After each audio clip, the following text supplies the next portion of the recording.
warahmatullahi wabarakatuh. Welcome back di channel Kapten SF, channel yang akan membahas seputar rawatan tentang burung. Akhir-akhir ini cuaca ini sering berubah, nggak menentu ya sob. Jadi kadang pagi panas, siang atau sore hujan deras, ataupun sebaliknya paginya hujan deras, siangnya tiba-tiba panas. Jadi susah untuk diprediksi. Oleh karena itu kita harus juga mengantisipasi salah satu penyakit yang mungkin bisa timbul pada burung kesayangan kita atau lovebird. Umumnya ini kebanyakan terjadi pada lovebird, yaitu penyakit snot. Snot ini penyakit yang bisa datang kapan aja dan di mana aja. Penyakit snot ini disebabkan oleh bakteri yang menginfeksi saluran pernapasan pada burung dan akan kemudian ke bagian mata. Jangan remehkan penyakit ini sob. Jadi kita harus segera tanganin dengan baik. Kalau tidak, penyakit ini akan bisa berakibat fatal yang ujungnya pada kematian. Maaf ya sob, saya bukannya menggurui atau sok tahu atau juga sok pinter, tetapi saya hanya ingin berbagi informasi kepada sobat semua, dan ini sudah pernah saya lakukan dan alhamdulillah 100% sembuh. Sebelum kita lanjut, ada baiknya yang belum subscribe silahkan tombol subscribe-nya diklik dulu ya sob, biar kami tetap semangat dan termotivasi untuk membuat video-video berikutnya. Langsung aja ya sob, kita bahas tentang snot. Sebelum kita jauh membahasnya, kita harus tahu dulu penyebab-penyebab dari snot. Yang pertama yaitu terkena debu atau udara yang kotor. Kedua, terinfeksi dari bakteri yang berasal dari kotoran burung yang ada di dalam kandang. Ketiga, lingkungan yang kurang bersih yang bisa menyebabkan terjadinya snot. Keempat, adanya asap atau terkena asap dari asap pembakaran sampah atau asap rumah tangga atau asap kendaraan. Dan yang kelima, ini yang kemungkinan terjadi yaitu tertular dari lovebird yang lain.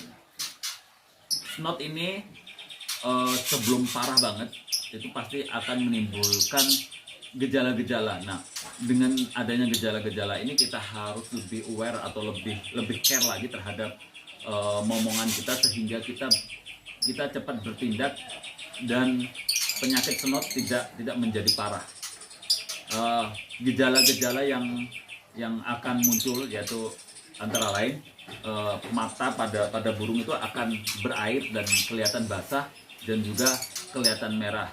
Yang selanjutnya, burung lebih banyak merem dan bahkan sering tertidur. Terus selanjutnya nih yang sering terjadi yaitu burung jadi tidak aktif atau kelihatan lesu. Jadi kalau kita taruh burung kita rame-rame, nanti dia tuh kelihatan sendiri. Burung lovebird ini biasanya nggak aktif, nggak lompat atau nggak ada interaksi lah, lesu terus. Bulu dari lovebird itu kelihatan ngembung. Terus yang selanjutnya dia tidak atau nafsu makannya itu pasti akan berkurang, dan yang pasti akan jarang bunyi. Itu gejala-gejala dari snot. Nah, oleh karena itu, jika kita sudah mengalami lovebird kita sudah mengalami gejala-gejala tersebut, kita harus segera antisipasi. Para sobat semua harus waspada dengan satu penyakit ini, karena dibutuhkan kesabaran yang ekstra dalam merawat burung yang terkena snot.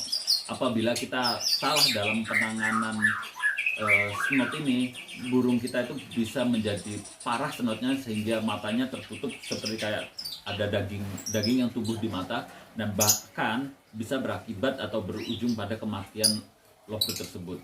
Nah, untuk mengatasinya, hal pertama yang harus sobat lakukan adalah memisahkan lovebird yang terkena snot ini ke ruang tersendiri atau diisolasi. Jadi kalau di dalam satu ruangan ini kita punya beberapa burung, hal yang pertama yang dilakukan harus dipisahkan, diisolasikan ke ruangan yang lain yang di situ tidak ada burung yang lain.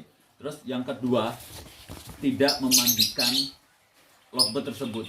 Dikhawatirkan jika kita memandikan lovebird tersebut, air yang mengenai dengan mata ini akan memperparah atau semakin terinfeksi matanya itu, jadi dia malah semakin akut dan akan semakin menyebar. Terus yang ketiga, kurangi durasi penjemuran. Bukan berarti kalau burung lovebird yang kena snot itu sob tidak dijemur, tetap dijemur, tapi kita kurangi durasinya. Mungkin durasinya 5 menit sampai 15 menit lah maksimal, jangan lebih. Jadi lovebird juga membutuhkan asupan atau nutrisi dari sinar matahari pagi, yaitu berupa vitamin D. Selanjutnya yaitu membersihkan mata dengan air hangat. Jadi jangan panas kan, cukup air hangat aja. Nah, kita bersihkan ke bagian mata kanan kiri. Walaupun yang terkena cuma sebelah saja, tapi dua-duanya kita harus bersihkan. Kita ambil kapas atau kain yang halus, kita usap matanya. Air hangat ini berfungsi untuk membersihkan bakteri atau kotoran yang ada pada mata. Terus harus kita rutin laksanakan atau kita lakukan minimal sehari 2 kali, yaitu di pagi dan sore hari. Yang selanjutnya setelah kita bersihkan, kita harus ngasih obat tetes atau obat anti snot. Obat anti snot ini bisa sobat semua bikin secara alami dari daun sirih bisa, daun kitolot juga bisa, atau beli di kios juga bisa, beli di apotek yang biasa digunakan untuk obat mata manusia juga bisa. Jadi terserah dari sobat semua, pilihan ada di sobat. Tapi kalau sobat semua merasa kesusahan untuk mencari obat snot, bisa cek di toko online kami yang ada di Tokopedia, Shopee, dan Bukalapak dengan nama Toko Kapten SF Shop. Terus yang selanjutnya, saat sudah kita beli tetes anti snot, lovebird ini harus pada posisi full kerodong. Full kerodong ini diharapkan lovebird ini tidak kena angin atau tidak udara yang membawa debu kotor itu tidak bisa masuk ke dalam kandang sehingga tidak memperparah dari snot itu. Selanjutnya, memberikan asupan nutrisi yang cukup untuk burung lovebird kita. Jadi kalau biasanya saya ini sob, kalau biasanya saya cuma ngasih pakan yang pakan millet saja, biasanya saya akan ganti pakan rapid yang lebih banyak biji-bijiannya, lebih bervariasi sehingga nutrisinya tercukupi. Dan saya tambahin juga IF bisa, yang saya gunakan biasanya adalah jagung. Jadi biasanya dalam proses penyembuhan saya selalu ngasih IF jagung.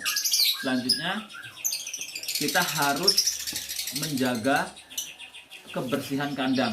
Salah satu penyebab tadi snot itu adalah karena bakteri yang dihasilkan dari kotoran burung dalam kandang, sehingga oleh karena itu kita juga harus membersihkan kandang itu tiap hari. Tidak hanya kotorannya saja, jadi pakan dan minum diusahakan juga tiap hari harus diganti. Sebelum diganti, diusahakan juga pakan dan minum dicuci bersih, jadi biar semuanya tetap steril. Oh ya, saya juga mengingatkan tadi, sebelum kita megang lovebird, diusahakan tangan kita juga sudah dicuci tangan dengan sabun sehingga bersih dan steril. Terus yang terakhir ini sob, yang harus kita lakukan yaitu memberikan multivitamin kepada lovebird yang sedang sakit. Jadi nutrisi sudah kita kasihkan, kandang sudah kita bersihkan, mata sudah ditetesin. Nah, multivitamin ini juga penting karena yang di awal tadi saya sampaikan, yang diserang penyebab utama snot itu yang diserang awalnya adalah saluran pernapasan, sehingga itu kan bagian dalam. Jadi kita juga harus memberi multivitamin untuk bagian dalamnya. Jadi imunnya juga bagus untuk meningkatkan imun. Jadi recovery atau masa penyembuhan dari lombok yang kena snot ini bisa lebih cepat gitu sob. Jadi dari luar kita obatin, dari dalam juga kita obatin, intinya seperti itu. Nah itu tadi sob, cara atau tips yang bisa saya bagikan kepada sobat semua untuk menangani gejala snot atau penyakit snot sehingga tidak semakin parah atau tidak semakin akut snotnya itu, dan bahkan berakibat fatal berujung pada kematian. Jangan sampai ya sob. Nah demikian dulu ya sob yang bisa saya sampaikan. Saya mohon maaf atas salah-salah kata. Kalau ada salah-salah kata di sini, saya ulangi lagi, saya tidak bermaksud untuk menggurui sobat semua atau saya sok pinter, sok paling mengerti, tidak sob. Saya hanya ingin berbagi informasi kepada sobat semua. Semoga informasi yang saya bagikan ini bisa bermanfaat untuk kita semua. Terima kasih. Semoga kita selalu diberikan kesehatan, keselamatan, dan rezeki yang melimpah ya sob. Sampai jumpa di video-video berikutnya. Wassalamualaikum warahmatullahi wabarakatuh.